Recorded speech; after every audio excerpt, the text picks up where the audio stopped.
Daily night தூங்கும்போது பல்ல கடிச்சிக்கிட்டே இருக்கீங்களா? அதோட காரணங்கள் அண்ட் அதனால வர problems and solution. This is Dr. Veda Aravindan talking to you about bruxism. bruxismனு சொல்லப்படுற தூங்கும்போது பல்ல கடிக்கிற ஹேபிட் எதனால வருது அப்படின்னு பார்க்கலாம். முக்கியமான ரீசன் ஸ்ட்ரெஸ். கோவப்படாதீங்க சார், என்கிட்ட கோவப்படுறதுனால 10 பைசாவுக்கு பிரயோஜனம் இல்ல.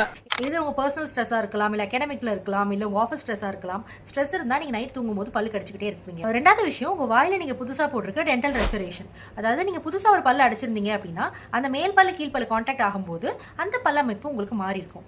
இல்ல புதுசா ஒரு பல்லு கட்டியிருந்தாலோ அதே மாதிரி மாறி இருக்கும். மூணாவது முக்கியமான ரீசன், விஸ்டம் டூத்னு சொல்லப்படுற உங்க தேர்ட் மோலார் நேரா வளராம கிராஸா வளர்ந்தது அப்படின்னா உங்க பல் அமைப்பு மாறும்.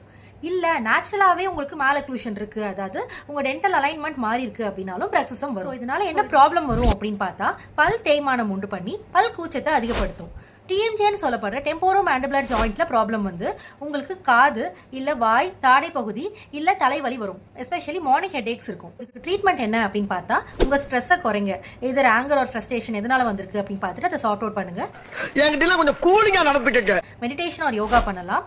யோகா வேணும் உங்களுக்கு. யோகா ஆட்காட்டி விரல் இருக்கு. அண்ட் மோரோவர் நீங்க உங்க டென்டிஸ்ட் போனீங்க அப்படின்னா நைட் கார்டன் சொல்லிட்டு ஒரு அப்ளையன்ஸ் கொடுப்பாங்க. அதை வாங்கி நீங்க தூங்கும் போது மட்டும் வியர் பண்ணிட்டு நீங்க தூங்குங்க.